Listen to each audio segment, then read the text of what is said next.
Hi friends, welcome to my YouTube channel Sanjay academy. कैसे हैं आप सभी लोग। आज हम लोग सीटेट जनवरी 2024 का जो पेपर नंबर 2 है, आज हम लोग उसको करने वाले हैं। ठीक है, इससे पहले हम लोग हिंदी के 2 पेपर कर चुके हैं और जो सीडीपी है उसके 13 प्रीवियस पेपर कर चुके हैं। प्ले लिस्ट में बनी हुई है, वहाँ पर आप लोग जाकर देख सकते हैं जिसने भी ना देखे हुए हैं। आज हम लोग इंग्लिश के पेपर को करने वाले हैं। ये इंग्लिश सेकेंड है, सेकेंड लैंग्वेज के रूप में जिसने भी ली हो। तो इसमें देखिए 2 प्रोज के आते हैं, ठीक है, और इसमें पोट्री वाला नहीं आता है। इसमें जो प्रोज वाले होते हैं उसके 15 क्वेश्चन होते हैं पैराग्राफ के, और बाद में 15 नंबर जो पैडागोजी के होते हैं। तो चलिए अपनी क्लास को स्टार्ट करते हैं बिना किसी टाइम वेस्ट किए हुए। ठीक है, देखिए पहले तो पैराग्राफ को पढ़ेंगे, इसके बाद क्वेश्चंस को हम लोग बनाएंगे। 121 से लेके 128 तक के जो क्वेश्चन होंगे वो पहले पैराग्राफ से हमको करने हैं। रीड द गिवन पैसेज, हमको पैसेज मतलब पढ़ना है। The loss in earnings that farmers see due to extreme weather events or erratic seasonality by now accepted as the most widely felt economic impact of climate change. Farmers were the first people to feel the impacts of climate change, which ultimately affect the country's overall agriculture output and adds to food inflation. High food prices in turn could result in people slashing down consumption, which adversely impact nutritional security. A significant number of farming households produce, ठीक है, there for their own consumption. These households are given birth to old sayings: those who eat their own food are the healthiest. In countries like India, where malnutrition is high and food insecurity is a nagging constant, such households have used to home production system to remain out of this crisis. As studies point out, these households are also protected from market fluctuations. Fluctuation माने होता है change होना, ठीक है। Thus ensuring that they can afford healthy food. Obviously, they are not impacted by food inflation either. मतलब ये जो paragraph है वो फूड इन्फ्लेशन, क्लाइमेट चेंज और फार्मर से रिलेटेड है, ठीक है। क्वेश्चन वो तीसरा पैराग्राफ का पार्ट है। But these are serious conversations taking place over how climate change introduced extreme weather events would impact such households. We need to understand the link between nutrition intake and household food production, and whether fluctuation would have any impact on this. Researchers have analyzed village level data from households with their own food production and consumption, and correlated this with the local weather conditions to infer whether there was a correlation. The paper established that people growing their own food consume more, thus adding to nutrition level and attaining overall food security. There was also reduction in child stunting and underweight conditions, as well as women achieving a normal body mass index. These trends are more produced in remote villages. देखिए ये paragraph है, हमको paragraph को पढ़ना है, उसके बाद question करने हैं। देखिए जब प्रीवियस ईयर के पैराग्राफ करके हमको एक प्रैक्टिस हो जाएगी अच्छी, जिससे हम अन्य जो पेपर वाले पैराग्राफ भी कर पाएंगे, ठीक है। जरूरी नहीं यही पैराग्राफ आ जाए, लेकिन इसी की तरह आएगा। लेकिन जो आपकी पैडागोजी होती है 15 नंबर की, वो फिक्स है, ठीक है, उसको हम लोग अभी आगे करेंगे। अब इस पर आधारित हमको क्वेश्चन करने हैं। देखिए तो क्वेश्चन नंबर फर्स्ट है हमारा, रीड द फॉलोइंग सेंटेंस। ये significant number of Indian household afford healthy food, household food production has limited impact on food inflation, food insecurity is an occasional phenomena in India. अब ये 3 दिए गए हैं, उनमें से सेंटेंस में से हमको बताना कितने सही हैं कितने गलत हैं। तो देखिए इसमें जो हमारा ये वाला बिल्कुल सही है, ये सिग्निफिकेंट नंबर ऑफ। बहुत से ऐसे फार्मर्स हैं जो हेल्दी, जिनको फूड जो है मिल जाता है, जो अपना जो है खाने के लिए अनाज अपने स्वयं से उगाते हैं। लेकिन बी और सी में क्या है, हाउस होल्ड फूड प्रोडक्शन है, लिमिटेड इम्पैक्ट फूड, लिमिटेड रहे, लिमिटेड इम्पैक्ट पड़ेगा जाके, तो इसलिए ये गलत हो गया। सी वाला food insecurity occasional phenomena in India, तो ये ओकेजनल नहीं है, ठीक है, इनसिक्योरिटी। तो ये अगर फूड प्रोडक्शन कम होगा तो फूड के प्राइसेस हैं जो बढ़ जाएंगे, तो इसमें बी सी जो है वो गलत हो गया, बट ए वाला हमारा सही है, तो इसलिए 121 का चौथा। आइडेंटिफाई पार्ट्स ऑफ स्पीच, देखिए ग्रामर से रिलेटेड है। अब आप सिग्निफिकेंट को किस वर्ड क्या है, ये सिग्निफिकेंट और ओन, ये significant number of farmer house hold produce food for their own consumption. तो सिग्निफिकेंट सीधी सी सभी को पता होगा एडजेक्टिव है, ठीक है, मतलब कुछ जो ऐसे फार्मर है जो अपना भोजन, जो अपना अनाज स्वयं से उगाते हैं, तो ये तो एडजेक्टिव हो गया। ओन, ओन का मतलब अपने लिए, तो ओन क्या हो गया, ओन हमारा हो गया प्रोनाउन। इसमें कौन सा सही हो जाएगा, एडजेक्टिव और pronoun. Complete the given word analogy, जो संबंध लोकल ग्लोबल का है वही इरेटिक और किसका, देखिए लोकल से बना ग्लोबल, सीधी बात अपोजिट है। तो इरेटिक क्या क्या हो जाएगा, इरेटिक माने कभी कभी और कंसिस्टेंट माने लगातार। तो 123 का दूसरा। 124, what is correct about the health status of farmers who take to household food production, मतलब फार्मर्स की हेल्थ स्टेटस के बारे में हमको बताना है, जो अपना जो उत्पादन है वो स्वयं से करते हैं। Children are malnourished, better nutritional intake, stunt growth of children, women with high body mass index. तो इसमें हमारा कौन सा हो जाएगा, देखिए बेटर न्यूट्रिशनल इंटेक, जो फार्मर अपना जो अनाज है स्वयं के लिए उगाते हैं खेतों में, उनका जो न्यूट्रिशन लेवल अच्छा होगा। 125, by which word can underlined word replaced in the given sentence, इसमें हम प्रोनाउंस को, प्रोनाउंस्ड वर्ड को कैसे हटा सकते हैं। These trends are more pronounced in remote areas, disregarded important noticeable ignored. तो प्रोनाउंस्ड, तो इसको हम किसकी जगह पर हम क्या वर्ड यूज कर सकते हैं, तो प्रोनाउंस का मतलब होता है जिस चीज को नोटिस किया जाए, जिस चीज को मान्यता मिले, ठीक है, तो इसलिए इसका हो जाएगा noticeable. 126, as mentioned in para first, what is the series of events that are triggered by climate change, climate change के द्वारा क्या क्या होगा। अब लगाना है क्लाइमेट चेंज के द्वारा होगा क्या क्या। देखिए एक्सट्रीम वेदर कंडीशंस अगर बनेगी तब क्या होगा, तब जो इंक्रीज इन फूड आइटम्स, तब फूड आइटम्स के जो है प्राइस हैं वो बढ़ जाएंगे, उससे क्या होगा, जिससे जो खाने का जो प्रोडक्ट जो कंजम्पशन है वो क्या हो जाएगा, वो कम हो जाएगा। फिर क्या होगा, इसी प्रकार से डी के बाद आएगा B, detrimental effect on nutritional security, जो कि न्यूट्रिशनल पर हमारी सिक्योरिटी पर एक प्रभाव करेगा।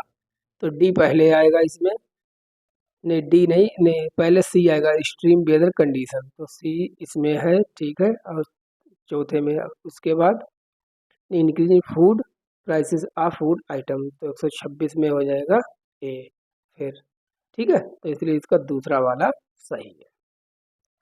सम household have remained out crisis of food insecurity by adopting it, कुछ जो हाउस होल्ड होंगे, फार्मर्स होंगे, वो जो फूड इनसिक्योरिटी इस क्राइसिस माने होते हैं, ठीक है, बर्बादी या समय, इससे मतलब दूर रहेंगे इनसिक्योरिटी से। क्यों ऐसा, क्या वो करेंगे, high food prices, climate change condition, protection from extreme weather conditions, home production system, जो लोग अपना जो अनाज है स्वयं के लिए खेतों में उगाएंगे, उन पर जो फूड इनसिक्योरिटी है उसका कोई भी प्रभाव नहीं पड़ेगा।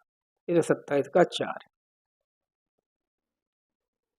28 में क्या कहते हैं, which statement is incorrect with regard to household food production, मतलब इनमें से कौन सा फूड प्रोडक्शन से रिलेटेड है वो गलत है, इनकरेक्ट है।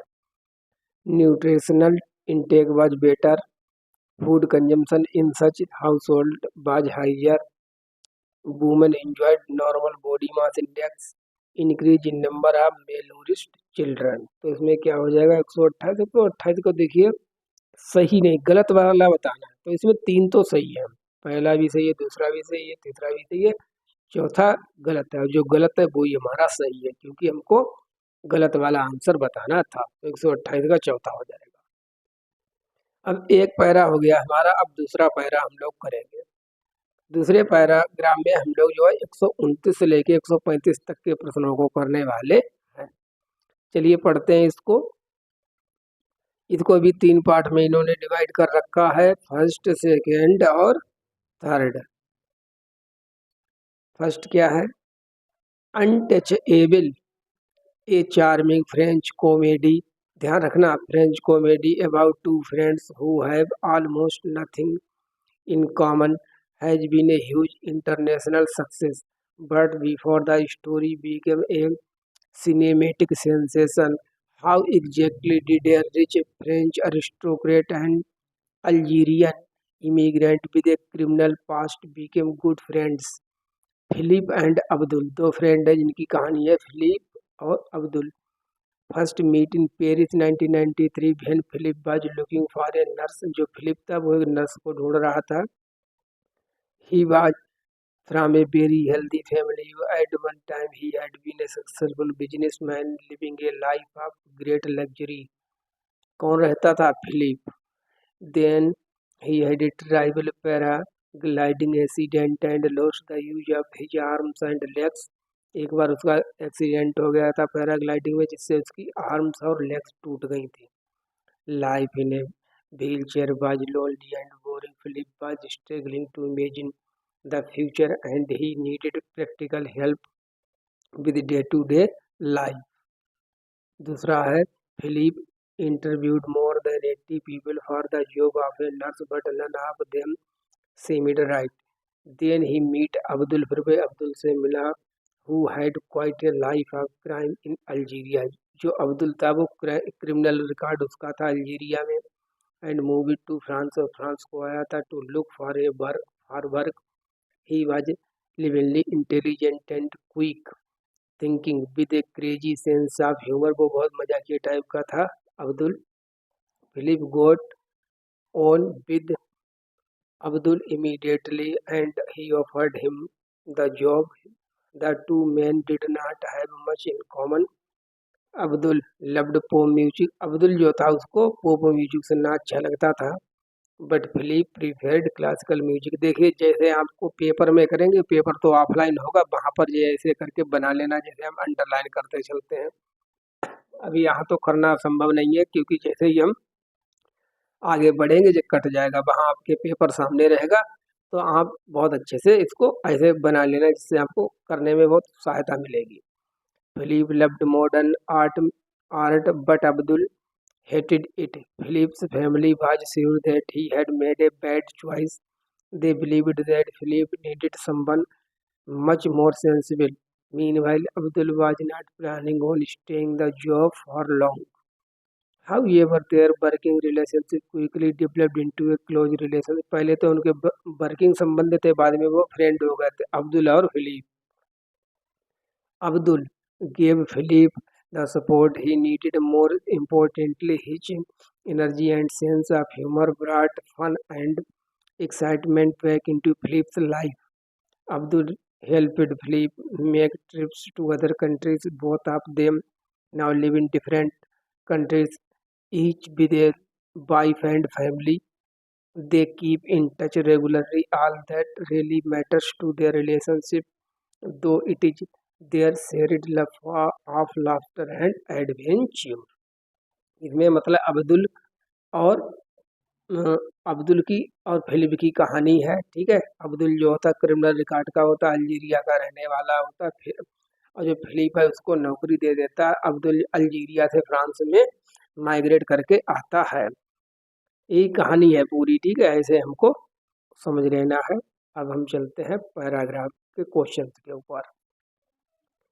Read the sentence. सेंटेंस 3 दिए गए हुए, इनको पढ़ना है, फिर हमको पता लगाना है कौन कौन से इसमें हमारे सही हैं। Untouchable is a French comedy movie, सही है। अनटचेबल फ्रेंच की थी, पहली लाइन में आया है। The theme revolves around two friends Philip and Abdul who have similar taste. Similar taste कहाँ था? जो फिलिप था उसको जो क्लासिकल म्यूजिक सुनना पसंद था, अब्दुल था उसको पॉप म्यूजिक, तो उनके टेस्ट अलग अलग थे, तो ये गलत हो गया। The movie was a huge success in France and Algeria. France और अल्जीरिया में सक्सेस हुई नहीं, फ्रांस और अल्जीरिया में सक्सेस नहीं हुई थी। ये कहाँ सक्सेस हुई थी? ये सक्सेस हुई थी केवल फ्रांस में इंटरनेशनल लेवल पर, तो इसलिए ये भी गलत हो गया। तो इसमें हमारा जो पहला वाला है वो ही सही है और बीसी गलत है, इसलिए हमारा कौन सा हो जाएगा? तीसरा, 129 का तीसरा। 130 complete the given word analogy, संबंध बताना है। जैसे लग्जरी का ओप्यूलेंस से मतलब संबंध है, उसी प्रकार का सेंसेशन से क्या है? और सेंसेशन फीलिंग, हमको फीलिंग आ रही, सेंसेशन किसी को टच करो तो उसको क्या आती? फीलिंग आती है, तो इसके लिए इसका हो जाएगा feeling. 131 what bound the two very different man together, क्या चीज थी जो उन दोनों लोगों को बांधे रखी थी जबकि उनके डिफरेंट डिफरेंट टेस्ट थे? Their love for adventure sports, warm friendship, love for music, their immigration status. तो उनका जो प्रेम था वो बहुत उनकी ज़्यादा मित्रता थी, वो उनको बांधे रखे थी। 132 why did Philip need a nurse, Philip को नर्स की आवश्यकता क्यों थी? To wipe out Abdul's criminal past, to help him with day to day practical things of life, to listen. तीसरा है हमारा to listen to classical music together, to revolve Abdul's immigration status. अरे Philip को इसलिए nurse की आवश्यकता थी क्योंकि उसकी डे टू डे लाइफ में हेल्प करने के लिए, इसलिए वो 132 का हो जाएगा दूसरा। 132 का दूसरा सही है। 133 Abdul migrated to France, Abdul France को किस लिए आया था? Work in the movie industry, run away from the Algerian police, listen to pop music, search for employment. जो अब्दुल था वो अल्जीरिया से इमिग्रेंट होकर फ्रांस में आया था एम्प्लॉयमेंट के चक्कर में, नौकरी को ढूंढने के लिए। Which aspect of Abdul's personality is not true, Abdul के बारे में कौन सा सही नहीं है? He had a criminal past record, बिल्कुल सही है। He was quick witted and supportive, ये भी सही है। He shared close rapport with his employer, आगे ही प्रीफर्ड लिसन, ये भी सही है। He preferred listening to classical music, उसको क्लासिकल म्यूजिक कहाँ सुनना पसंद था? उसको तो पॉप म्यूजिक पसंद था, किसके लिए? अब्दुल के लिए, इसलिए ये वाला गलत हो जाएगा, जो गलत है वो ही हमारा सही है, इसलिए 134 का चौथा सही है। 135 में कहते हैं पार्ट ऑफ स्पीच, हमको पार्ट ऑफ स्पीच बताने हैं। However their working relationship quickly developed into a close friendship, उनके वर्किंग रिलेशनशिप जो थे जल्दी ही वो किसमें? क्लोज फ्रेंडशिप में चेंज हो गए। तो वर्किंग क्या है? एडजेक्टिव है, क्विकली माने जल्दी से, ठीक है, तो ये एडवर्ब हो गया, तो एडजेक्टिव एडवर्ब वाला ऑप्शन देख लो 135 का पहला। 136 यहाँ से पेडागोजी शुरू हो रही है, ठीक है। Which of the following method advocates oral drilling and mastery of the formal properties of language as essential for language learning? Oral drilling और मास्टरी, ठीक है, वो किस चीज़ में आती है, किस मेथड से? Audio linguism, communicative language teaching, grammar translation method और टोटल फिजिकल रिस्पॉन्स। तो ये जो आती है वो आती है ओरल, माने कैसे होते? ओरल कैसे, हम सुनते ही तो हैं, तो ओरल और ऑडियो भी सुनते हैं, तो इसलिए ये ऑडियो लिंग्विज्म इसका आंसर हो जाएगा। देखिए अभी हम लोग जो सीडीपी की क्लास है वो लाइव कर रहे हैं, ठीक है, और हिंदी की एक मैराथन क्लास ली जल्दी। जो है हम लोग जो इंग्लिश है, इंग्लिश की जो पेडागोजी है इस पर क्लास लेंगे, ठीक है, इससे आपकी सभी पेडागोजी की जो भी कॉन्सेप्ट है, बाइलिंगुअलिज्म जो भी है सब क्लियर हो जाएगा। अभी बस आप केवल देखिए पेपर आता कैसा है, ठीक है। तो 136 का पहला हो जाएगा, कोई बात नहीं, स्कोर कम हो या जाता। 137 देख तो लीजिए कितने कितने बड़े क्वेश्चन कैसे आते हैं। 137 में कहते हैं Ilam is a student of class 7th is able to speak 4 language, Kannada, Marathi, English, Hindi, English. He uses all the four languages freely when he speaks to his parents at home. In school, he uses Hindi, Kannada, and English, as these are the language known to his friends and teachers. What is this practice known as? मतलब इलाम नाम का एक लड़का जो 7वें में पढ़ता है वो 4 लैंग्वेजों का प्रयोग कर लेता है, कन्नड़, मराठी, हिंदी, इंग्लिश। ठीक है, लेकिन वो घर पर क्या करता है, घर पर हिंदी, कन्नड़ और इंग्लिश को ही बोलता है। तो इस चीज़ को हम क्या कहेंगे, code missing, inter language code moving और ट्रांसलिंगुअल एबिलिटी। तो देखिए इसको हम ट्रांसलिंगुअल एबिलिटी कहते हैं। अभी मैंने आपको ना तो कोड मूविंग, कोड स्विचिंग, ठीक है, कुछ पढ़ाया नहीं है, तो इसका जो आंसर है फिलहाल होगा ट्रांसलिंगुअल एबिलिटी। जब पढ़ाएंगे तभी आपको बताएंगे क्या ये होता है। 138 which one of the following statement is true for language learning. जो भाषा सीखने से संबंधित कौन सा सही होगा।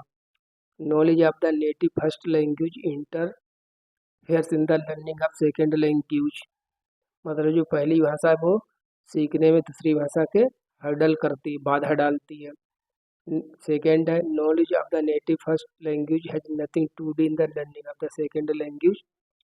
पहली लैंग्वेज का दूसरी लैंग्वेज के सीखने पर कोई प्रभाव नहीं पड़ता है। नॉलेज ऑफ द नेटिव और first language support in the learning of the second language. पहली लैंग्वेज जो है दूसरी लैंग्वेज को सीखने में हमारी सहायता करती, मदद करती। जैसे हमारी मातृभाषा हिंदी है, हिंदी को जोड़कर अगर हम इंग्लिश सीखेंगे तो बड़ा आराम से सीख जाएंगे, तो सपोर्ट करती है। तो यही वाला हमारा सही है। 138 का 3। 139 a teacher of class 6 brought items like spoon, plate, utensils, boxes and pen to her classroom to teach vocabulary from these writings a description of objects in kitchen. What are these object knowledge in language teaching? इसको मैंने oral ही बताया था। क्या होगा, teaching materials, cooking items, रियलिया और real life task. मतलब एक teacher है वो बच्चों को सिखाने के लिए किचन के आइटम लेके गया, जैसे स्पून ले गया, चम्मच ले गया, प्लेटें ले गया, यूटेंसिल्स ले गया, बॉक्स ले गया। तो देखिए जब बच्चों को सिखाने के लिए रियल लाइफ की ऑब्जेक्ट्स का प्रयोग किया जाता है तब उसको हम रियलिया कहते हैं। इट इज कॉल्ड रियलिया, हमेशा ध्यान रखना, बहुत पूछा जाता है। 139 का दूसरा। 140 व्हाट इज डिक्लेरेटिव नॉलेज। एक डिक्लेरेटिव होती है, एक प्रोसीजरल नॉलेज होती है। क्या होती है वो आगे पढ़ेंगे, जानिए।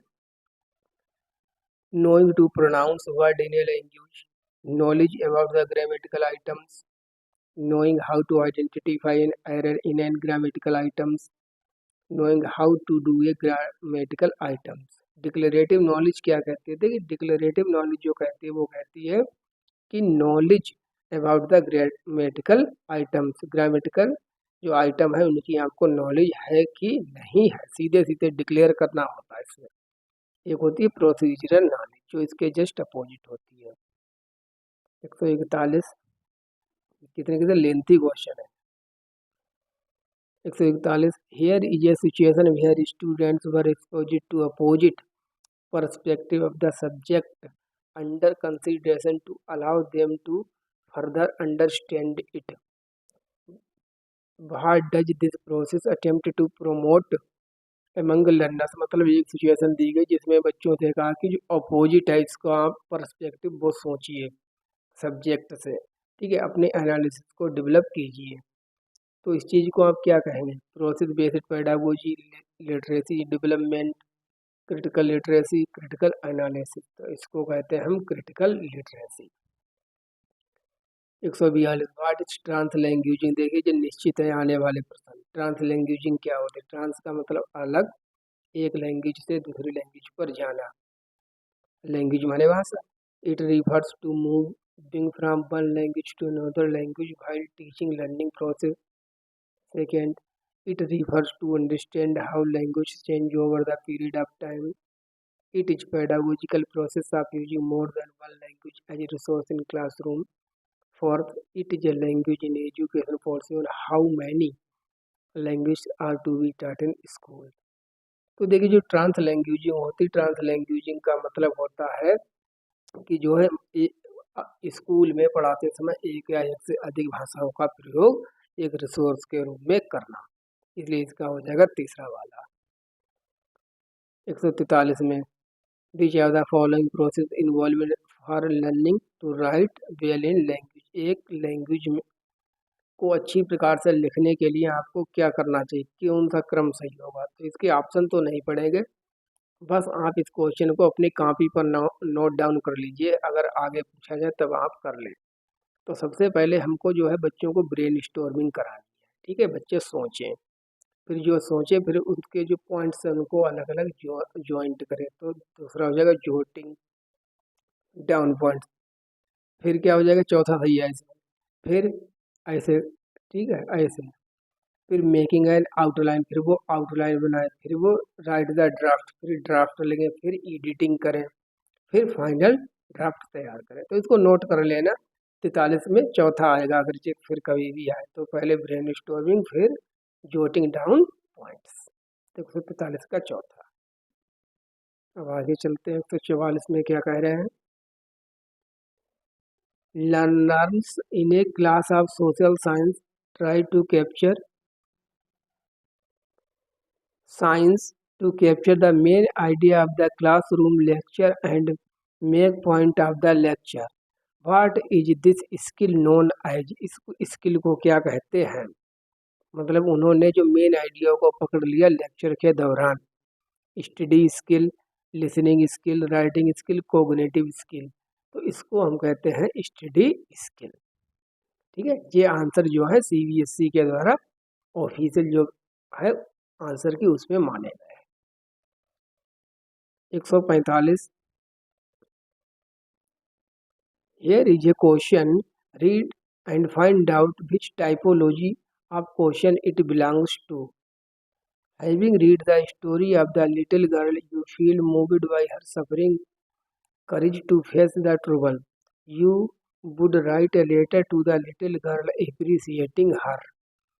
Write the letter in about 120 words. तो इसको अगर आपको किसी को लेटर लिखना है 120 वर्ड्स में या 150 वर्ड्स में, अपने विचारों से किसी की प्रशंसा करनी है, तो इसको क्या कहते हैं, long answer question, discursive question, expressive question, extrapolative question. तब देखिए इसको हम कहते हैं एक्स्ट्रापोलेटिव क्वेश्चन। 146 ये सभी चीज़ें पढ़ाएंगे, ठीक है, डोंट वरी अबाउट इट। अभी करिए हम।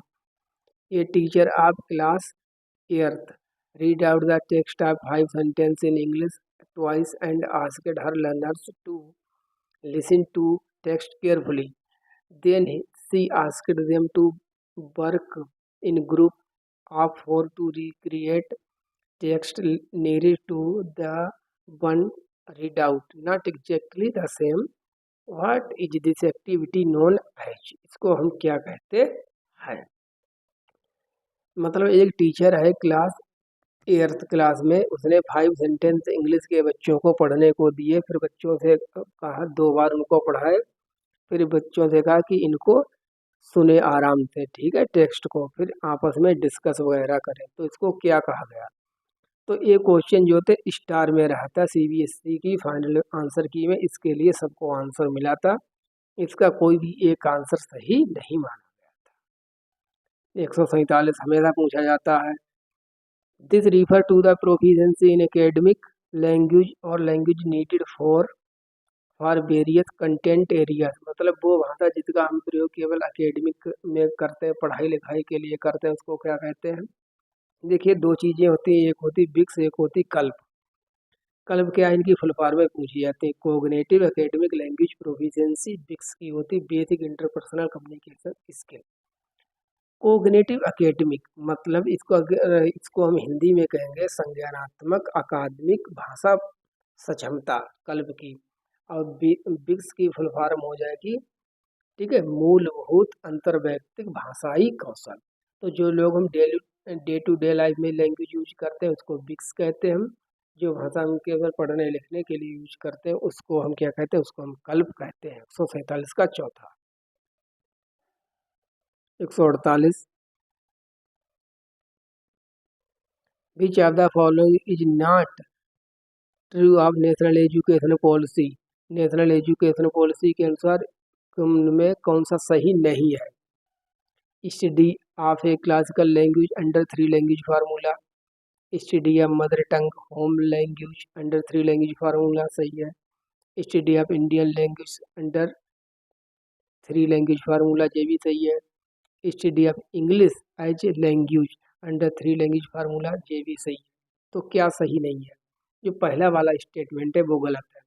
केवल हमको क्लासिकल लैंग्वेज ही नहीं पढ़नी है नेशनल एजुकेशन पॉलिसी 2020 के अनुसार, बल्कि हमको इसमें इंग्लिश भी एक फॉरेन लैंग्वेज को भी पढ़ना है।